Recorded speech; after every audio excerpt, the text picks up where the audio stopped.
A man comes home from the greatest war the world has ever seen, and his wife is waiting for him at the door. He has been gone 10 years. He is the most powerful king in Greece, the commander who took 1,000 ships to Troy and burned it to the ground. And now he is back, dusty and victorious, and his queen comes out to meet him with soft words and a purple carpet spread across the threshold, honoring him like a god. She leads him inside. She draws him a bath to wash the long war off his body. And while he is in the water, unarmed and naked, she throws a net over him, a cloth with no armholes, no way out, and while he is tangled in it, she strikes him with an axe once, twice, a third time, and the conqueror of Troy dies in his own bathwater in his own house on his first night home. Her name is Clytemnestra, and for 3,000 years she has been the answer to a simple question. What is the worst thing a wife can be? The faithless queen, the murderess, the woman who smiled at her husband and then killed him in the bath. She is the shadow that every faithful wife in Greek myth is measured against, the anti-Penelope, the warning, the monster at the center of the house. But there is a part of this story that Agamemnon, the man who made her a byword for treachery, barely mentions. It happened years before the bath, before Troy, before any of it, and it is the reason she was standing at that door with an axe. Because before Agamemnon killed a single Trojan, he killed someone else, someone in his own family. And once you know who, the woman in the doorway stops being a simple villain and becomes something the Greeks argued about for centuries and never resolved. Start with the version Agamemnon gives, because it is the oldest and the most damning, and it is the one that stuck. In the Odyssey, the murder of Agamemnon is told over and over. It comes up at least 7 times, and Agamemnon always tells it the same way. Agamemnon comes home from Troy. In his absence, a man named Achilles thus has seduced his wife, Clytemnestra, and moved into his palace. And when the king arrives, Achilles thus and Clytemnestra invite him to a feast and cut him down, him and his men, like an ox at the manger. It is treachery, pure and simple, a faithless wife, her lover, and a murdered hero.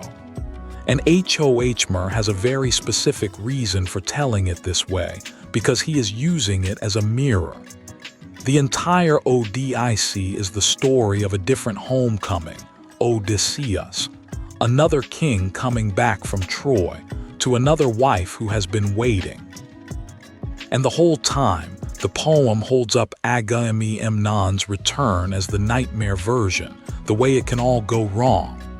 Look what happened to Agamemnon, the characters keep saying. His wife betrayed him and killed him. Telemachus is told to be like Orestes, the son who avenged that murder.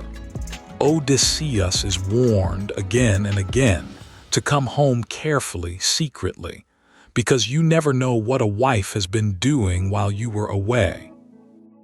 And then Agamemnon makes the comparison explicit in the underworld. Odysseus goes down among the dead and he meets the ghost of Agamemnon himself, still bitter, still bleeding, and Agamemnon gives him advice. Do not trust women, he says. Do not even trust your own wife. Look what mine did to me.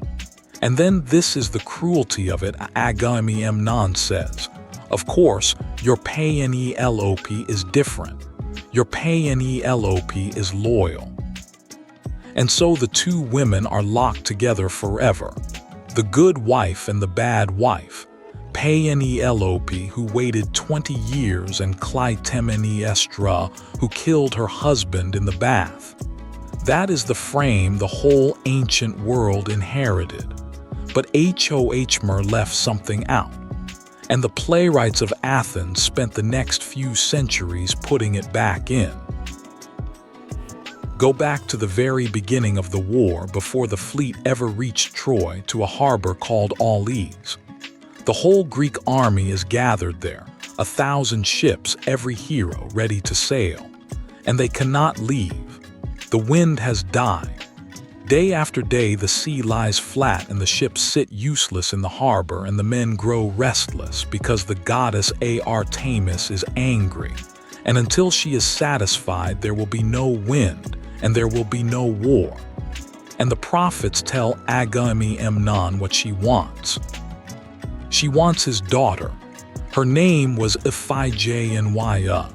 She was Agamemnon and Clytemnestra's eldest child. And to get the wind that would carry his army to Troy, Agamemnon was told he had to cut his own daughter's throat on an altar as a sacrifice. And he did it. But look at how. He could not simply take her. Clytemnestra would never have allowed it, so he sent a message home to his wife, telling her wonderful news. Their daughter was to be married, and to the greatest of all the Greeks, to Achilles himself. Bring her to Aulis for the wedding. And Clytemnestra, overjoyed, dressed her daughter as a bride and brought her to the harbor for a marriage that did not exist. There was no wedding. Achilles knew nothing about it. His name was just the bait. There was only an altar and a knife, and a father who let his daughter walk toward what she thought was her wedding day, and killed her, so that the wind would blow and he could go to war over his brother's runaway wife. Sit with what that means for the woman in the doorway. Clytemnestra did not simply grow bored of a husband who was away. She watched that husband lure their child to her death with a lie about her wedding, and cut her open on a beach, and then sail off to spend 10 years fighting a war, leaving his wife alone in the palace with the memory of it. When Homer says Clytemnestra was faithless, this is the part he does not mention. Not that it excuses everything that follows, but it changes the question entirely. She is no longer a bored wife who found a lover. She is a mother whose husband murdered her child, and then came home expecting a hero's welcome. The Athenian playwrights understood exactly how much that changed things, and they gave Clytemnestra something Homer never did: a voice. In Aeschylus's great trilogy, the Odyssey, staged in Athens more than 2 centuries after Homer, Clytemnestra is not a footnote of treachery. She is the towering center of the play, and when she finally stands over her husband's body dripping, she does not cower or apologize. She justifies it. She names Iphigenia. She tells the horrified elders of the city that this man, whom they are mourning as a hero, was the one who sacrificed her daughter as casually as he would cull a lamb from his flocks. And where was their horror then? She kills him in Aeschylus as an act of justice, a mother collecting a debt. And Aeschylus shows you exactly how she does it, and it is a masterpiece of quiet menace. When Agamemnon steps down from his chariot, she has servants unroll a long carpet of deep purple, the color of the gods, a fabric so costly that to walk on it is an act of pride no mortal should dare. And she invites him to walk into his own house on it, like a god returning to a temple. And he hesitates because he knows it is dangerous, knows that treading on that purple is the kind of arrogance the gods punish. And then he does it anyway because she flatters him into it. Every step he takes toward the bath is a step she has arranged, and the last free choice he makes is to stride across a carpet built to mark him for death. She does not overpower the conqueror of Troy. She talks him into walking to his own slaughter, and he never sees it, because he cannot imagine his own wife as anything but a welcome. And there is a witness who sees all of it coming.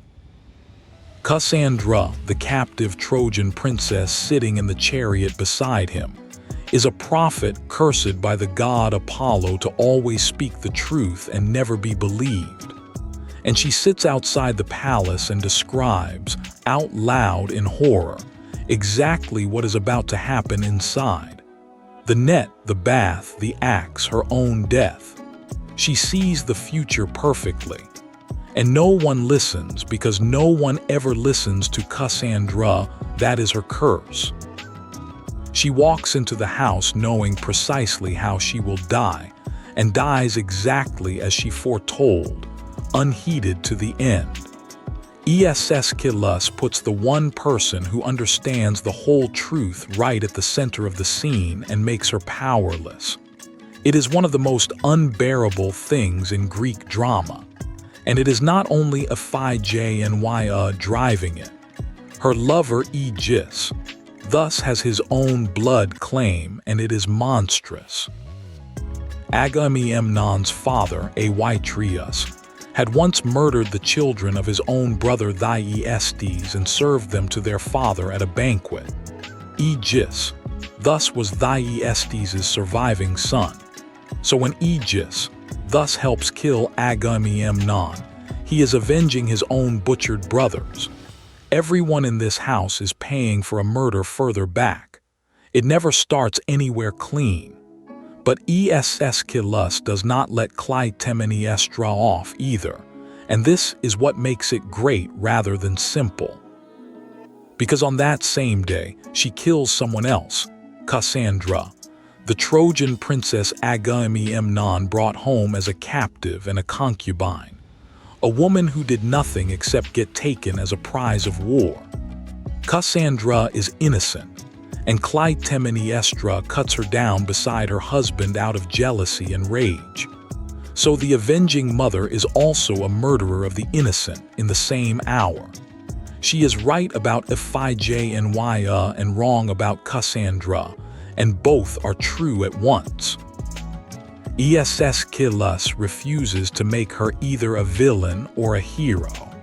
He makes her a person who has been so wronged that she becomes, herself, someone who wrongs others. So why does Homer leave all of that out?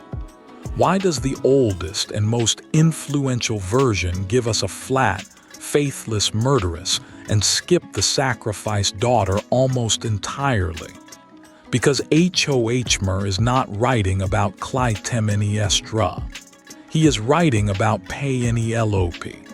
And Penelope needs Clytemnestra to be simple. The Odyssey is, at its heart, a poem about a marriage surviving 20 years of separation, about a wife who waits and stays faithful against every pressure, and a husband who fights his way home to her. For that story to land with full force, it needs a shadow, an opposite, a picture of the other thing that could have happened. It needs a wife who did not wait.